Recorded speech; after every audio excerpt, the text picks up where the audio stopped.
Bismillahirrahmanirrahim. Assalamualaikum warahmatullahi wabarakatuh. Nama saya Gunawan Rizky Ardian. Saya akan menjelaskan topik 12 yaitu asumsi klasik heterokedastisitas.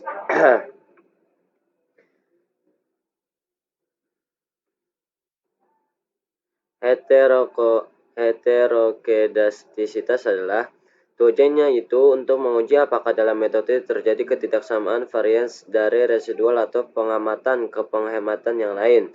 Ghazali 2011. Ada beberapa cara untuk mengetahui ada atau tidak heterokedastisitas melihat grafik plot Zipretz dan Zresid, uji Prague, uji Glaser, dan uji White.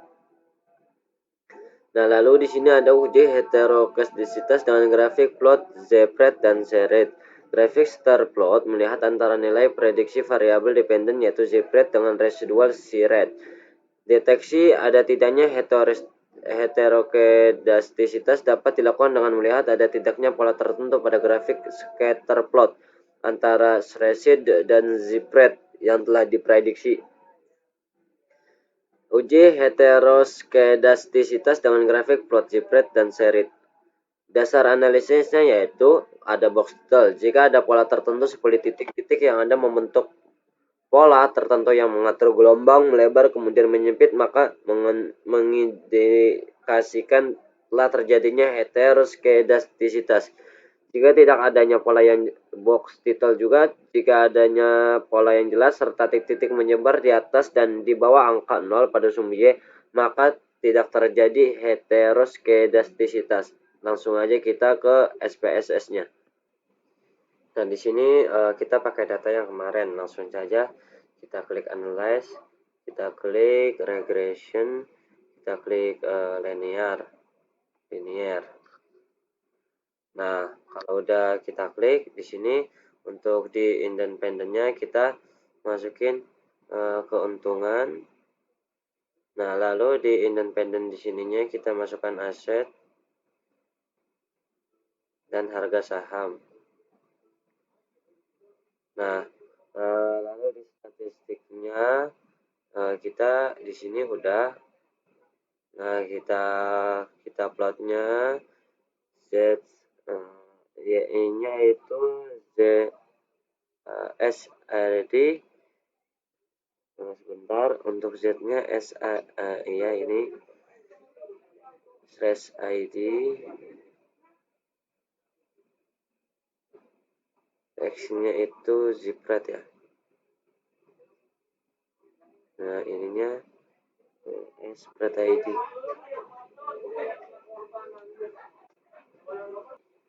Nah, ini merupakan hasil output yang tadi. Nah, kita ke bawah. Nah, kita bisa lihat ini statistik scatter plotnya. Bahwa titik-titik polanya itu tidak teratur. Ada yang menyedar, ada yang di bawah 0, ada yang di atas 0. Maka dapat disimpulkan bahwa datanya tidak terdapat heterokedastisitas.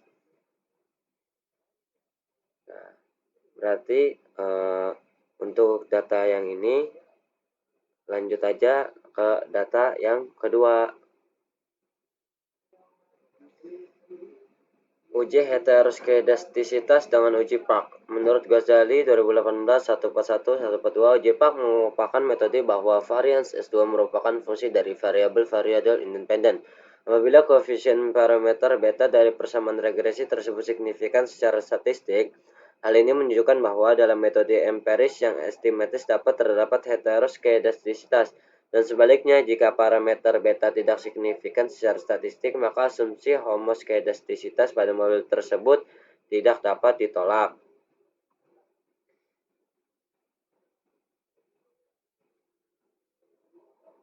Nah,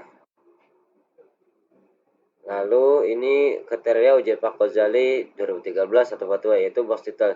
Jika nilai probabilitas itu lebih besar 5% atau 0,05, maka dikatakan tidak terjadi gejala heterokedastisitas.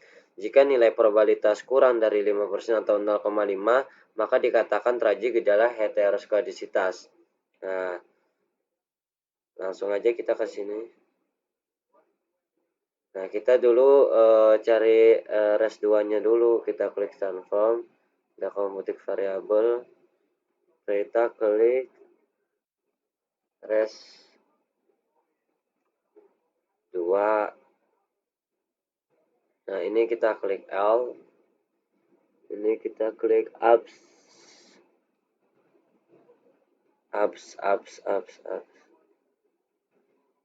ABS. Nah, begitu. Kalau udah begini, kita masukin data-data yang ada di sini. Nah, di sini jadinya ABS, kita klik ABS, ini all, di sini res satunya ABS, kita klik bintang, kita klik satu dulu. Nah, lalu kita klik OK. Nah, nanti secara otomatis tinggal ada res 2-nya secara otomatis.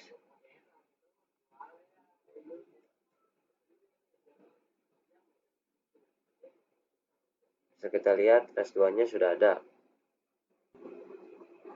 Lalu buat ln residual transform compute variable. Nah, di sini kita ganti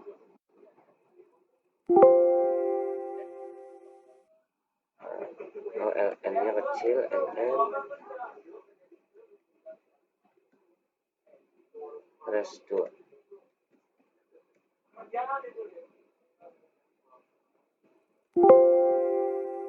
Nah, isinya tetap all. Nah, di sini kita cari ln.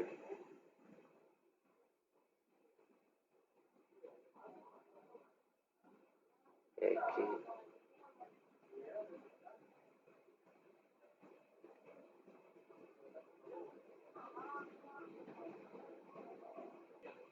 Nah, sudah, ini ln all res 2, kita masukin klik, kita klik OK.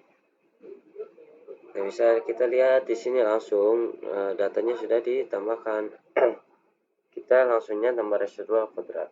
Kita caranya ketika kita klik analyze, klik regression, kita klik linear.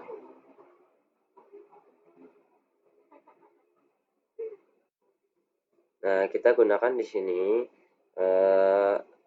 masukin ln res 2 yang ini. Nah, untuk yang independen ininya tetap kita masukin harga saham. Nah, untuk ini statistiknya kita tetap estimasi dan model fit. Untuk plots-nya di sini tetap kayaknya threads ID dan zipred. Kemudian di save-nya tidak ada yang di checklist. Nah, kemudian kita klik OK. Nah, lalu di sini sudah lihat, kita lihat di tabel koefisien. Nah, di sini. Nah, kita bisa lihat di signifikannya sininya. Untuk di sini, untuk nilai signifikannya untuk aset adalah 0,498, yang artinya lebih besar dari 0,5. Nah, di sini juga harga saham 0,887. Nah, lebih besar juga daripada 0,5. Maka dapat disimpulkan variabel independen aset dan harga saham itu tidak terjadi heteroskedisitas. Nah, kemudian yaitu uji heteroskedisitas dan uji Glaser. Nah, uji Glaser yaitu mengregresi nilai absolut residual terhadap variabel independensi. Jika variabel dependen signifikan secara statistik mempengaruhi variabel dependen, maka ada indikasi terjadi heteroskedastisitas. Hasil tampilan output SPSS dengan jelas menunjukkan bahwa tidak ada satupun variabel dependen yang signifikan secara statistik mempengaruhi variabel dependen nilai absolut UT atau ABS UT. Hal ini antara probabilitas signifikan di atas tingkat terpercaya 5%. Jadi dapat disimpulkan model regresi tidak mengandung adanya heteroskedastisitas. Langsung aja kita ke SPSS-nya. Nah, di sini absolutnya itu dari res 1, kita klik transform, convert variable. Nah, kita masukin itu ABS.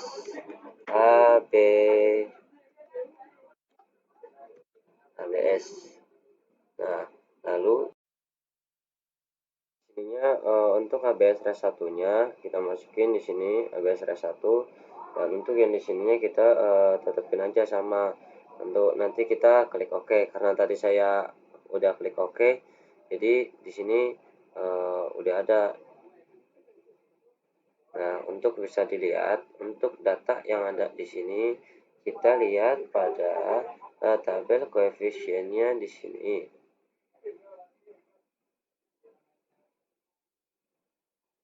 Tabel koefisien. Nah, pada asetnya itu 0,489. Oh, bentar, salah. Adanya di sini untuk koefisiennya di sini dengan model aset hargamnya siktutilnya 0,91 dan di sini 0,80 yang artinya lebih besar dari 0,5. Maka di sini tidak terjadi heteroskedastisitas.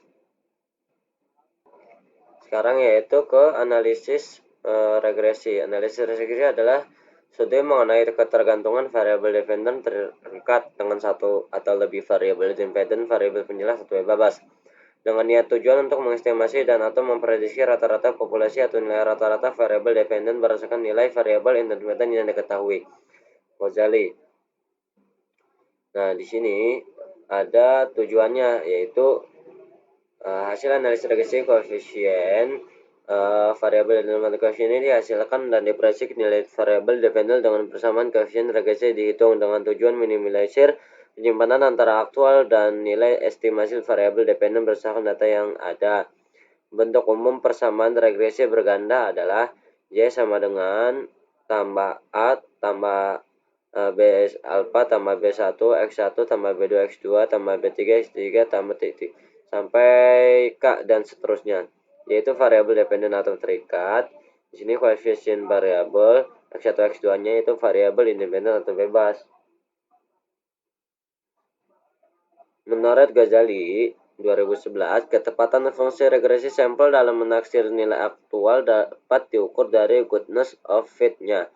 Secara statistik, kali ini diukur dari nilai koefisien determinasi, nilai statistik F, dan nilai statistik T. Koefisien determinasi R2. Koefisien determinasi adalah ukuran untuk mengetahui kesesuaian atau ketepatan hubungan antara variabel independen dengan variabel dependen.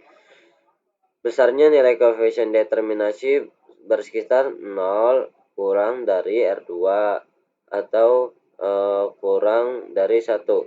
Koefisien determinasi digunakan untuk mengukur seberapa jauh kemampuan model dalam menerangkan variasi variabel dependen. Kebanyakan penggunaan koefisien determinasi R2 ini independen memberikan hampir semua informasi yang dibutuhkan untuk memprediksi variabel dependent adjusted R2 R pangkat 2 digunakan karena nilainya tidak terpengaruh oleh banyaknya variabel. Nah, sekarang langsung kita ke pengujiannya. Kita klik analyze, kita klik regression, klik linear. Untuk dependennya kita memasukkan keuntungan.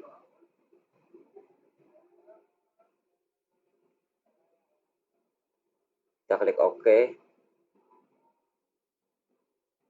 Nah, kita bisa lihat di tabel model summary. Nah, di sini udah bisa dilihat, kita melihat adjust R square-nya. Nah, di sini kan hasilnya yaitu 0,955 atau 95%. Maka variabel harga saham dan aset dipengaruhi dependen variabel keuntungan sebesar 9,5%. Sisanya itu kan 4,5%. Maka dapat kita ketahui pada variabel lain, variabel independen ini. Nah, langsung aja kita langsung ke uji yang F. Uji yang F digunakan digunakan untuk dapat variabel bebas mampu secara bersama mempengaruhi variabel terikat. Yang dapat diambil dari tabel ANOVA B dalam SPSS. Keterkaitannya adanya itu F hitung lebih besar daripada F dan probabilitas signifikan kurang dari 0,05. Jika memenuhi kriteria, artinya semua variabel dependen berpengaruh secara simultan bersama-sama terhadap variabel dependen.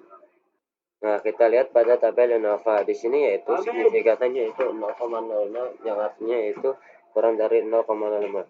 Maka semua variabel independen ini harga paham ini, harga saham dan asetnya itu secara simultan itu berpengaruh pada dependen pada variabel keuntungan.